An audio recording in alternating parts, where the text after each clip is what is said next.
ከዚህ በፊት ብዙ አይነት ነገር በሉል እናት ላይ ሰርታለች። ለዛውም ሰራተኛዋ እንደሰራችው አድርጋ ሰራተኛዋ ሉል በሰራተኛዋ ጋር እንዲፈርድ የሉል እናት በሰራተኛዋ ጋር እንድትፈርድ ሰራተኛዋ ከዛ ቤት ወጥታ እሷ የሉል እናት እንደፈለገች ልታረጋት ነው የፈለገችው የነበረው። ያ ነገር ደግሞ አልተሳካላትም። ያ ነገር ደግሞ አልሆነላትም። ምክንያቱም ለእውነት ስትቆሙና ለውሸት ስትቆሙ አንድ አይደለም። ለእውነት ስትቆሙ ፈጣሪ ጥሎ አይጥላችሁም። ለውሸት የሚሰሩ ሰዎች ሁሌ መንገዳቸው አጭር ነው። ሁሌ በመንገድ ላይ ነው የሚቆሙት። ለእውነት የምትሰሩ ከሆነ ሁሉ ነገር አላህ ያግዛቸዋል። ትክክለኛው መንገድ የምትጓዙ ከሆነ መንገዳችሁ ደግሞ አላህ ቀለል ያደርግላቸዋል። እሷ ግን በህይወት ዘመኗ ሁሌ መጥፎ ነገር ስለምትሰራ መጥፎ ነገር ስለምታስብ ለሰውን ስለማታስብ አሜሪካን ሀገር ድረስ ሂዳ ስራ የሚሰራበት ሰው ከሀገሬ እንዴት ወጥቼ ስራ ልስራና ቤተሰቦቼ ልቀይር ነው የሚለው። ግን እሷ አሜሪካን ሀገር ሂዳ ሰውን የማያደርገው ነገር ሴት ልጅ የማታደርገው ነገር አድርጋ ዲፖርት ተደርጋ ነው ወደ ሀገር የገባቸው የነበረው። ያ ነገር እንኳን ቅጣት ሆኖባት አገሯ ላይ ጥሩ ስራ ለመስራት ትታ ለእናቶችን ጥሩ ነገር ለማሰብ ትታ የሉልን እናት ላይ ጉድ ሰርታ ነበር። ይሄ ሁላችንም የምናውቀው ነገር ነው። ከሁለት ሶስት ሪከርድ አድርኩልኝ ቪዲዮ ተሰርቶ ነበር በሉል በቁጥር 2ም ሆነ በመጀመሪያ ቻናሉ ሆነ ተለቆ ነበር። የእሷ ጉዳይ እንደውም ሚኪ ይዞት ነው ሚኪ የሚጨርሰው ነበረው። እግር በእግር ተከታትሏት የት እንዳለች ምን እንደምሰራ ከማን ጋር እንደምሰራ ሚኪ ነው የሚከታተላት ነበረው። ሚኪ እንደምታውቁት በአሁኑ ሰዓት እስር ቤት ነው ያለው። ባቢል ጉዳይ ከአበበ ጋር በተገናኘ ጉዳይ አበበ እንደምታውቁት እሱም ሐኪም ቤት ነው ያለው። ሚኪም እስር ቤት ነው ያለው። ምክንያቱም የእሱ እስር ቤቱ በጣም ትንሽ ጠብቆበታል። ምክንያቱም አበበ እስካሁን አልነቃም። አበበ እንደምታውቁት ከትላንት እንደነገርኳችሁ ኮማ ውስጥ ነው ያለው። ከኮማ ውስጥ ስላልወጣ ሚኪም በዋስ እንዳይወጣ ነው የተደረገው። የእሱ ሁኔታ የእሱ ውጤት ሳይታይ ሚኪ በዋስ ሊወጣ ፈቃደኛ አይደሉም መሰለኝ። ስለዚህ የሀናን ጉዳይ ሚኪ ይዞት ነው ሚኪ የሚሰራው ነበረው። የዛሬ ያርገውና የው ዛሬ እስር ቤት ቢሆንም የእሷ ጉዳይ እያንዳንዱ ነገር ይፋ ያወጣው የት እንዳለች ከማን ጋር እንደምሰራ የማን እጅ እንዳለበት ማን አዘዋት ማንን አግዛት ይሄ ነገር እንደምሰራ ከማን ጋር ግንኙነት እንዳላት እያንዳንዱ ይፋ ያወጣው ሚኪ ነበር። እሷ መጀመሪያ ምስኪን ሆና ነው የቀረበችው ነበረው። ማንም የለኝም ቤተሰብ የለኝም ከአሜሪካን ሀገር ታሜ መጥቼ ነው ጸበል ቆይቼ ነው እና እኔ አሜሪካን ሀገር ሁኜ ያንተ ቻናል እከታተል ነበር። ያንተ ቻናል ነው ሳይ ሁሌ እናትህን እናት የምትመስለኝ የነበረው። እናት የለኝም ቤተሰብ የለኝም። ስለዚህ እናትህን እናት ትሆነኝ በሁሉም ነገር ታግዘኝ ብላ ነው ለምና ነው የገባችው ነበረው። ግን እንደ እናትዋ ልታያት ተውትና ጠላት ነው የሆነችባት የነበረው። ምቀኛ ነው የሆነችባት የነበረው። በስነ ስርዓት ስራዋ ሰርታ በላቧ ሰርታ የምትኖር ሰራተኛ እሷ እንዳደረገችው ነው በእሷ ላይ ነው ያላከተችው ነበረው። ግን እንዳልኳችሁ ለእውነት ምሰሩ ከሆነ ፈጣሪ ጥሎ አይጥላችሁ። ሰራተኛዋ እንደ እናቷ ስለምታያት ስለምትሳሳላት ስለምትጓጓላት ምንም ነገር እሷ ላይ እንዳይሰራ ነው ከሀና ጋር ግጭት የፈጠረችው ነበረው። እልህ ውስጥ የገባችው የነበረው ማለት እናቴና ሰራተኛ ቢሆንም እናቴ ናት። እንደ እናቴ ማያት የሉል እናት ናት። ስለዚህ ለምን በሷ ላይ መጥፎ ነገር ትሰሪያለሽ? አንቺ ማንሽ ማን ሆነሽ ነው እንደዚህ ነገር መሰሪው ብላት ነው በዛ ሰዓት ግጭት ውስጥ የገቡት የነበረው። ግን እሷ ልታሸንፋት ሞክራ ነበር ሀና ማለት ነው። ግን አልተሳካላትም። ለምን አልተሳካላትም? ሰራተኛዋ በጣም ጎበዝ ስለሆነች ቻይ ስለሆነች ታማኝ ስለሆነች ነው እንጂ አንዴ ባደረገችው እኮ ለሉል መናገር እኮ ትችል ነበር ሰራተኛዋ። ያው ሰው ልጅ ናት፣ ጥፋት አትፍታለች፣ ትመለሳለች። ችግሯት ነው እዚህ ቤት የመጣችው። ችግር የቀመሰው ነው የሚያውቀው። ስለ ችግራት ልጅቷ እነ ሉል ቤት ተቀጥራ ማንኛውም ሰው እኮ ስራ ጥሩ ስራ ካለው ቤተሰቡ ጋር ጥሩ ነገር ካለው ምቾት ካለው እኮ ሰው ቤት ተቀጥሮ አይሰራም አይደል? አይሰራም። በተለይ ሴት ልጅ አሰራም። ወንድ ልጅማ የሆነ ነገር እንዴት ቤት ቁጭ እላለሁ ብሎ ይሰራ። በአሁን ሰዓት በእርግጥ ወንድና ሴት አንድ ሆኖ ነው ሁሉ መስራት አለበት። ግን ቢሆንም ሴት ልጅ ሳይቸግራት ወታ ሰው ቤት ተቀጥራ አሰራም።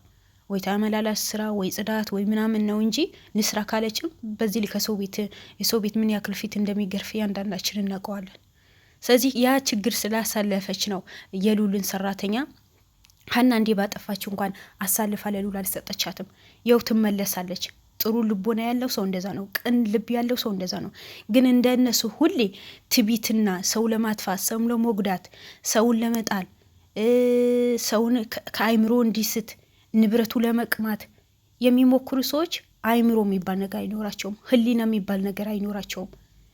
እኔ ሰው እኮ በህሊናው እኮ ነው ቆም ብሎ ሲያስብ እኮ ነው የሰው ልጅ ሰው የሚባለው አይደል? እኛ ከእንስሳዎች ብንለያዩ እኮ ሰው በመሆናቸው ስለምናስብ እኮ ነው። ግን በተለይ አሁን ኢትዮጵያ ላይ ወንጀል የሚሰሩ ሰዎች ከእነሱ እንስሳ ነው የሚሻሉት። የምሬ ነው ብላችሁ ይቅርታ ያነጋገሬ ማናችሁም ቅር እንዳይላችሁ። እኔ ሁሉም ሰው ያልኩኝ አይደለም። ወንጀል የሚሰሩ ሰዎች ምንም አይነት አስተሳሰብ የላቸውም። ምንም አይነት ህሊና የሚባል ነገር የላቸውም። የሰው ልጅ እኮ ከስሜቱ የበለጠ ህሊናው እኮ ነው፣ በህሊናው እኮ ነው የሚጓዘው። ህሊናችን መጥፎ ነገር እንዳንሰራ ያደርገናል። የህሊና ጸጸት በጣም ከባድ እኮ ነው። ዝም ብሎ እንደ ከብት መነዳት አለ እንዴ? እኔ ህሊናዬ ባዘዘኝ ነገር ፈጣሪን የፈራራሁኝ መስራት አለብኝ እንጂ ዝም ብሎ መጓተት አለ? ዝም ብሎ የሰው ልጅ ህይወት ማጥፋት አለ እንዴ? የለም። ግን ወንጀል የሚሰሩ ሰዎች በሙሉ አስተሳሰባቸው በሙሉ የወረደ ምንም አይነት ህሊና የሌላቸው እኔ ብቻ ልኖር፣ እኔ ብቻ ልብላ የሚሉ ሰዎች ናቸው በአሁኑ ሰዓት የሞሉት በወንጀል ላይ የተሰፈቁ ሰዎች። ሀና ዛሬ ብትጸጸቺ ምንም ማለት አይደለም። ምክንያቱም የሰው ልጅ ከአንድም ሁለቴ ልብ ሰብርሻል፣ ተንከባክባሻለች፣ ከህመምሽ እንድትወጪ ያደርጋሻለች። ግን አንቺ በሚሊዮን ቤት ሊከፈልሽ ብዙ ብር ልትቀበይ ከዛ እንደፈለግሽ ልትጨፍሪ የሰውን እናት ለማጥፋት ሆነ ብለት ተነስታለች። እና የቺ ልጅ ምንም አይነት ይቅርታን የሚደረግላት አይደለችም። እኔ ከዚህ በፊት እንደዚህ አይነት ባህሪ አልነበረኝም። ግን በአሁኑ ሰዓት ማያቸው ነገራቶች በሙሉ የሰው ልጅ ምንም አይነት ርህራሄ እንደሌለኝና የሰውን ይቅርታ እንዳላደርግ የሚያደርጉኝ ነገራቶችን ብዙ ነገር ያየሁኝ ነው። ግን ያ ሁሉን እንደዛና እነ ሉልን ምን ያክል ግፍ የተሰራባቸው ምን ያክል ጭቆና የደረሰባቸው ያዩ የለፉ የደክሙ ጥሩ ልቦና ስላላቸው ነው። ጥሩ ነገር ስለሚሰሩ ነው ከዛ ሁሉ መከራ ስቃይ የሚወጡት። ለምን እኔ መጥፎ ነገር አስባለሁ የምመለስበትም ሰዓት አለ። ግን ጥሩ በሰራችሁ እንደዚህ መጥፎ ነገር የሚጠብቃችሁ ከሆነ ምንድን ነው ጥቅሙ? በእርግጥ ከፈጣሪ እናገኘዋለን። ግን ሰዎቹ ደግሞ ያልሆነ መንገድ እንድትጓዙ ነው የሚያደርጓችሁ። መጥፎ ነገር እንድትሰሩ ነው የሚያደርጓቸው። ስለዚህ ለምን በቃ የእነዚህ ሰዎች ከፍተኛ ቅጣት መስጠት ነው ያለባቸው። ምንም አይነት ለእነሱ ማሰብ አያስፈልግም። ሁላቸውም እያንዳንዳቸው የእጃቸው ማግኘት ነው ያለባቸው። እያንዳንዳቸው መጥፎ የሚሰሩ በሰው ላይ ክፋት የሚሰሩ ሰዎች በሙሉ በሰው ላይ አንድ ጥሩ ህሊና የሌላቸው ሰዎች በሙሉ የምሬ ነው የምላቸው የእጃቸው ማግኘት አለባቸው። ማን ናቸው እነሱ? እነሱ ከማን ይበልጣሉ? እነሱም ፈጣሪ እንደፈጠራቸው እኛም ፈጣሪ ፈጥሮናል። እነሱ ለመኖር ያስባሉ። ሌላ ሰው ግን መኖሪያውን እንዲጠፋ ጎዳን እንዲወጣ ምንም ነገር እንዳይኖረው ባክኖ እንዲኖር አስተሳሰብ እንዳይኖረው ሁሌ አንድ ቦታ ታስሮ እንዲኖር አይምሮን እንዲረበሽ ያደርጋሉ። ስለዚህ የእነዚህ አይነት ሰዎችን የምን ርህራሄ ነው? የምን ይቅርታ ነው? ቁስሉ ማወቅ አለባቸው። ህመሙ ማወቅ አለባቸው። በዛ ሰው ቦታ እነሱ መተካት አለባቸው። አስተሳሰባቸው የጎደለ ስለሆነ ጥሩ ህሊና ስለሌላቸው እኔ ከበላሁም በኋላ ስለሌላ ሰው አያገባኝም የሚሉ ሰዎች አሉ። እኔ ከለበስኩኝ በኋላ ስለሌላ ሰው እኛ የምናገባን የሚሉ ሰዎች አሉ። ስለዚህ እንደዚህ አይነት ሰዎች ደግሞ ምንም ቢያደርጉ ምንም አይነት ርህራሄ ባይሰጣቸው እኔ ደስተኛ ነኝ። ምንም አይነት ነገር ሰው እንደ ሰው ሲያስብ ነው የሚያምረው። ሴት ልጅ ሆና ደግሞ በሴት ልጅ ላይ መጨከን ማለት በጣም ከባድ ነው። በጣም ከምላችሁ በላይ ማናትና ነው እሷ ከማን ስለበለጠች ነው? ሉል ጥሩ ስለ ንቦና ስላለው እናቱ በጥሩ ስላሳደገችው ለሰውን እንዳይነካ ሰውን በጥሩ አይን እንዲያይ ሰውን እንዲከባከብ ባለውን ነገር ካፍሎ እንዲኖር እንደዛ አድርጋ ስላሳደገችው ነው እንጂ እነሱ በሚሰሩ ስራ ሉልን የሚመለስ ይመስላችኋል? ጥሩ ስለ ምግባር ስላለው አይደል እንዴ? ሲያገኛት እኮ ምንም ሳይላት ከማን ጋር እንደምትሰራና እንዴት እንደሆነ እያንዳንዱ የጠየቃት። ያ ሁሉ ግን አልፎ ዛሬ እሷ ገና እንደገና በጥፋት ላይ ጥፋት ልደርብ ገና ተመልሳ መጣች። እናቺ ሴት ናት? ሰው ናት? እንደ ሴት ማዘን አለ?